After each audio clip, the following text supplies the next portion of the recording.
Good morning, YouTube. Had the 0 day yesterday at Stanham's, and I'm going to talk a little bit more about that later on in the day. And today we are headed up the Priest, and I'm praying that I make it up there. As you can tell, I'm breathing hard. We've been going for an hour now, and we are still going up. So, hiking with Ringo and Durwood today. Not with them, but we're all together, and we're hopefully all going to make it to the free shelter where we can write our confessions in the log. And that's what they do. And read some of the other people's confessions that came through before us. So, that'll be fun. And as you can see behind me, it's a terrible day. Foggy, rainy, misty, but looking at the positive, it's not cold, in the 50s. So we're plugging along. I'm gonna try to make it a good day. So I will do more later. I really don't see much today for views unless it clears up for us. But got a lot to talk about. The hostel etiquette. All right, PT out. Alright, well, this is all we're getting today. This is supposed to be a view, but not for us today. We're working hard and not getting nothing. But we're going to get to the shelter we need to go to and get to laugh at the shelter log. Alright. Alright, so it's hard to believe that this rock formation is natural. I think that maybe a strong through hiker came in and lifted those up there for our pleasure. Put them in a row. That's my guess. Alright, so is that intentional, or did the log actually fall like that? Good question.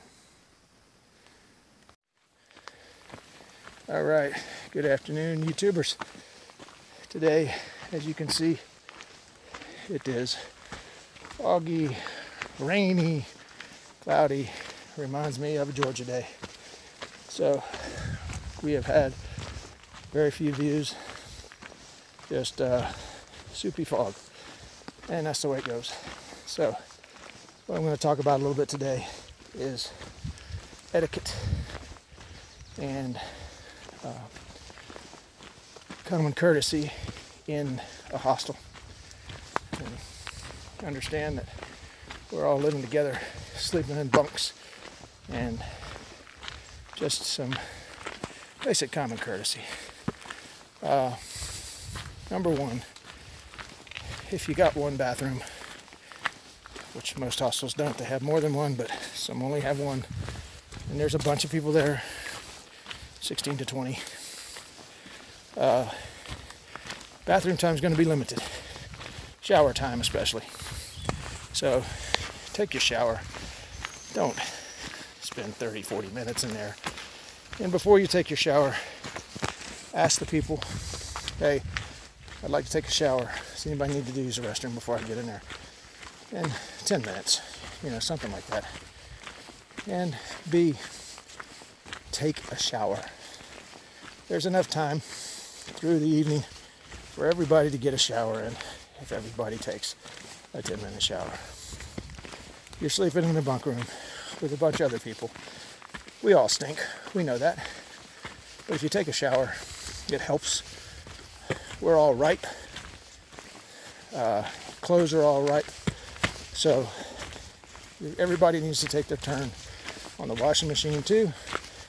But don't just take your clothes and lay them out. I mean, in the bunk room. Put them in a bag. Put them by the washing machine. Put them outside and wait for your turn. It's pretty bad. Common courtesy. If you wash something and don't dry it, or if you come in wet from the rain, your rain jacket or whatever, hang your rain jacket, watch where it's dripping. Especially if you're in a top bunk. Could easily be dripping on somebody else's stuff. Yes, it happened. Common courtesy. wall outlets. Don't take somebody else's electronics out of the wall to put yours in, even if you think it's charged. Find another outlet or wait your turn. Just uncouth behavior. If you get stuck sleeping in the top bunk, you don't need to haul all of your gear up there with you and sleep with it. Nobody is going to steal your gear. You know, if you want to put your wallet, your phone, your eyeglasses up there with you, that's fine. But you don't need your cook pot. You don't need your toiletry bag. Because when you start tossing around and sleeping, guess what? It's going to fall off. It's either going to hit the floor and make a bunch of noise, or it's going to land on the person in the bunk below you. Just be smart. You put it up underneath the bunk. Nobody's going to steal your cook pot. They got their own. They don't want to haul your weight. So don't think that anybody's going to steal your stuff. But, you know, obviously keep your personal items close, and that's okay. You know, if your eyeglasses fall and hit somebody or fall on the floor, that's okay. Snoring. If you snore, hey, you snore. That's just part of the deal here. You make noise when you sleep. You know, it's no different sleeping in the shelter. If you can't sleep with that type of noise, you're responsible for earplugs, not the person that's snoring. So I can understand that. But, you know, okay. Pee bottle. You can use a pee bottle in your tent. You can use a pee bottle in a shelter if you want to. But, my God, don't sleep in a top bunk and use a pee bottle. Come on. What if that falls over? Just stupidity. So, sorry about the rant and rave, but obviously you can tell I didn't get much sleep last night, and I did not have a very good hostel experience. But that's a learning experience. I'm going to try to limit my hostels at this point. I understand that sometimes it's much better than a rainy, wet sleeping bag and tent in rainy, wet clothes, so it's a necessary evil, but I'm getting over it. So now I feel better. Got that off my chest, and we can go on. I'm probably about 7 miles from the police shelter where we're planning on staying tonight. Whether I stay in the shelter or not, I don't know. That kind of depends upon what the weather's going to look like. And the police shelter is the one where everybody confesses their trail sins in the log. So I will confess mine when I get there and read some of the other people's confessions. So all in all, this is still an amazing experience, and I wouldn't trade it for anything. And I've got some great news that I'm so looking forward to. Hadassah is going to be coming out and doing some hiking with me in the Shenandoahs, which is only about 3 or 4 days away. So I am backflipping excited over that. So every step now is a step closer to seeing my lovely wife. So I'm excited. All right, no more ranting, and I will try to do a wrap up at the end of the day. Okay, PT out. Oh my goodness, the clouds have parted for a second and given me a view for the day. Just got a couple miles to go, I think, so at least I get something from the day. But any day is a good day on the Appalachian Trail. So this is pretty neat rock face. You can't, I guess the camera is not going to show how steep it is going down, but it almost looks like a slide. It's pretty cool.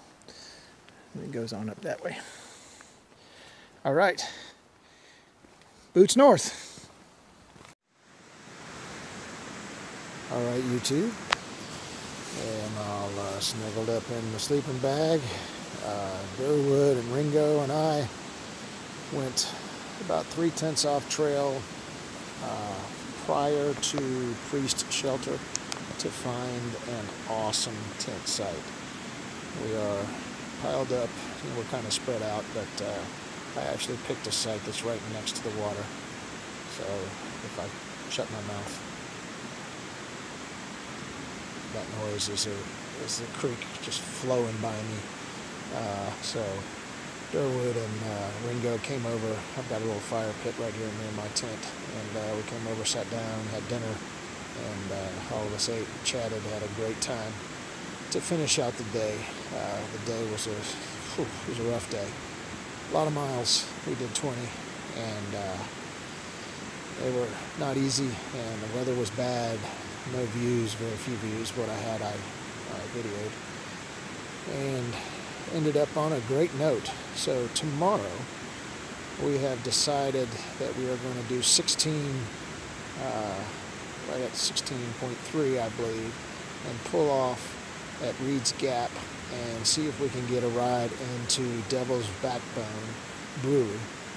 I understand they allow you to tent out there outside the brewery, and so we're going to go over there, pitch our tents, and eat some town food, maybe even have a beer. So that's going to be fun, and then the next day gets us 20 easier miles into Waynesboro. So once I'm in Waynesboro, I might do a day in the Smokies, and Hadassah should be coming up soon, in the next day or two, and we're going to hike together, and I am so excited about that. I can't wait to get these next 2 or 3 days done, but I've got some good plans, going to have some fun, and it's fun anyway, but we're going to have some serious fun. So that's what I'm going to do for the evening. I'm going to get, since it's a little dark out there right now, I'm going to get some photos and some video of my campsite here tonight. I'll do that tomorrow morning before we leave, because we're in no real rush when we do only doing 16. That sounds funny, you know, from when you first started doing this trail, and you know, you only doing 16 tomorrow. So, you know, glad to know that my body is built up to where I can do these kind of miles. I'm still very comfortable doing right at 15. Once I get to 15, you know, everybody, your feet and knees and ankles and stuff start hurting, but that's part of the deal, and just going to plow through it. So that's going to finish out my evening. I'm not going to be able, I've got zero service out here, so I'm not going to be able to upload this till tomorrow, maybe even the next day, and we'll see how that goes. And guess what? It sounds like rain hitting the outside of my tent. That's not good, but that's the way it goes. Might pack a wet tent tomorrow. All right, PT on the AT out for the night. Good night, folks.